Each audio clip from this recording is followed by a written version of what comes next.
మాజీ ఎమ్మెల్సీ కొండా మురళి కాసేపట్లో గాంధీ భవన్కు రానున్నారు. దాదాపు 25 ఏళ్ల తర్వాత గాంధీ భవన్కు వస్తున్నారు. పీసీసీ చీఫ్ మహేష్ కుమార్ గౌడ్, క్రమశిక్షణ కమిటీ చైర్మన్ మల్లు రవిని ఆయన కలవనున్నారు.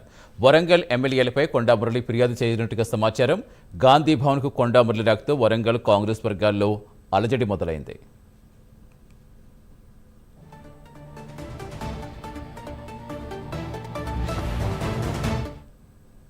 పూర్తి సమాచారం ఇచ్చేందుకు మా కరెస్పాండెంట్ అజీం జరుగుతున్నారు. అజీం, కొండా మురళి ఈరోజు గాంధీ భవన్కి దాదాపు 25 ఏళ్ల తర్వాత అడుగు పెడుతున్నారు. అసలు ఏంటి, ఎవరి మీద కంప్లైంట్ ఇవ్వడానికి వస్తారని చెప్తున్నారు? అసలు ఏం జరుగుతోంది కాంగ్రెస్ వర్గాల్లో?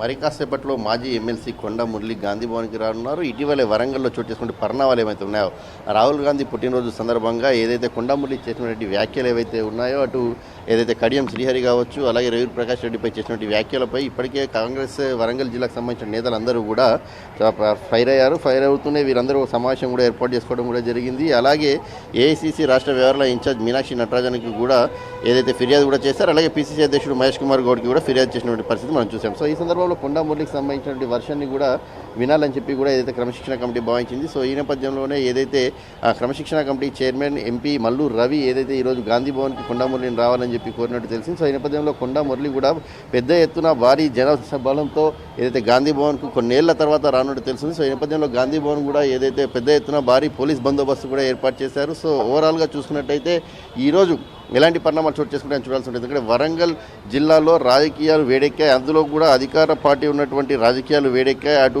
కొండా మురళిపై అటు వరంగల్ జిల్లాకు సంబంధించిన నేతలందరూ కూడా ఏదైతే అసంతృప్తి వ్యక్తం చేస్తున్నారు. సో కొండా మురళి కూడా ఏదైతే తన వర్షాన్ని వినిపించాలని చెప్పి ఈరోజు గాంధీ భవన్కి వస్తున్నట్టు తెలుస్తుంది. సో కొన్నేళ్ల తర్వాత ఈరోజు గాంధీ భవన్కి కొండా మురళి చేరుకుంటున్నారు. సో ఇప్పటికే మీనాక్షి నటరాజన్కి అటు వరంగల్ జిల్లా నేతలు కంప్లైంట్ చేశారు. అలాగే ఏదైతే పీసీసీ అధ్యక్షుడికి చేశారు. సో ఈ నేపథ్యంలో వరంగల్ జిల్లాలో రాజకీయాలు ఒక్కసారిగా వేడెక్కాయి. సో ఈ నేపథ్యంలో కొండా మురళి తన వర్షాన్ని క్రమశిక్షణ కమిటీ ముందు ఏ రకమైన వర్షన్ ఇస్తారో చూడాలి. ఎందుకంటే ఇప్పటికే కొండా సురేఖ ఒక సందర్భంలో చిట్చాట్ చేస్తూ కూడా చాలా క్లియర్ కట్గా చెప్పారు. తన ముందు కూర్చోవాలంటే కూడా కడియం శ్రీహరి, రవి ప్రకాష్ రెడ్డి లాంటి వాళ్ళు కూడా ఇంకా నామోషిగా ఫీల్ అవుతున్నారు. అలాగే పదే వరంగల్లో ఏదైతే తన మంత్రి పదవిపై వ్యాఖ్యలు చేస్తున్నారు, మంత్రి పదవి పోతుంది, మంత్రి పదవిని బర్తాఫ్ చేస్తున్నారు సో అని చెప్పి కూడా ఏదైతే వ్యాఖ్యలు చేసుకుంటూ వస్తున్నారు. సో ఈ నేపథ్యంలో ఏదైతే ఈ వ్యాఖ్యల్ని కూడా ఏదైతే క్రమశిక్షణ కమిటీ ముందుకు కూడా తీసుకెళ్లాలని చెప్పి కూడా ఏదైతే కొండా మురళి భావిస్తున్నారు. సో ఈ నేపథ్యంలో వరంగల్ జిల్లా నేతలపై కూడా కొండా మురళి ఈరోజు ఫిర్యాదు చేయనట్టు, ఈ వ్యాఖ్యలపై చేయనట్టు కూడా మనకు తెలుస్తుంది. సో ఓవరాల్గా చూసినట్లయితే కొన్నేళ్ల తర్వాత ఏదైతే వైఎస్ రాజశేఖర రెడ్డి మరణం తర్వాత మధ్యలో ఒకసారి ఏదైతే ఉత్తమ్ కుమార్ రెడ్డి పీసీసీ అధ్యక్షుడు ఉన్న సమయంలో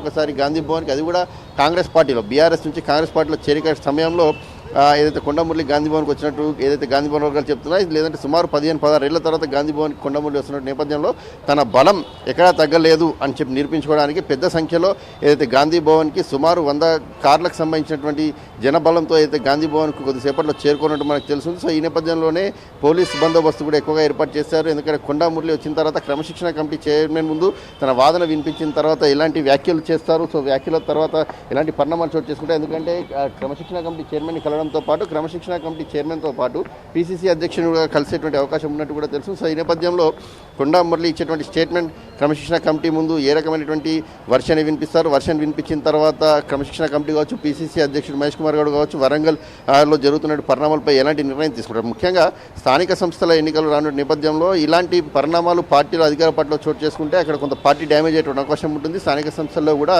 పార్టీ కొంత డ్యామేజ్ అయ్యేటువంటి అవకాశం ఉంటుంది. సో ఈ నేపథ్యంలో ఎక్కడెక్కడ ఎలాంటి వివాదాలు ఉన్నాయో అన్నింటినీ కూడా చక్కబెట్టాలని చెప్పి కూడా పార్టీ భావిస్తుంది. సో ఈ నేపథ్యంలోనే వరంగల్ జిల్లాలో పెద్ద ఎత్తున జరుగుతున్నటువంటి పరిణామాలు, రాజకీయ పరిణామాలు, అధికార పార్టీ జరుగుతున్న పరిణామాలను గమనించినటువంటి పీసీసీ అలాగే క్రమశిక్షణ కమిటీ చైర్మన్ ఈ వివాదానికి తెర దించేసేయాలని చెప్పి కూడా భావించింది. సో ఈ నేపథ్యంలో కొండా మురళిని కూడా పిలిచినట్టు తెలుస్తుంది. కొండా మురళి వర్షన్ విన్న తర్వాత వారు చేసినటువంటి వరంగల్ జిల్లాకు సంబంధించిన కాంగ్రెస్ ఎమ్మెల్యేలు, ముఖ్య నేతలు చేసిన ఫిర్యాదు, ఈయన వర్షన్ రెండు విన్న తర్వాత పార్టీ ఒక నిర్ణయం తీసుకొని వారందరినీ కూర్చోబెట్టి ఎలాంటి చర్యలు తీసుకుంటుంది, సో బుజ్జగిస్తుందా లేదంటే ఎవరిపైన చర్యలు తీసుకొని వేటు వేసి హెచ్చరిస్తుందా అనేది మాత్రం కాస్త గాంధీ భవన్ వర్గాల్లో అలాగే కాంగ్రెస్ పార్టీ రాజకీయ వర్గాల్లో అయితే కాస్త వాడివేడిగానే చర్చ జరుగుతుంది. మరి ఎలాంటి పరిణామాలు చోటు చేసుకుంటాయో మాత్రం చూడాల్సి ఉంటుంది. సతీష్.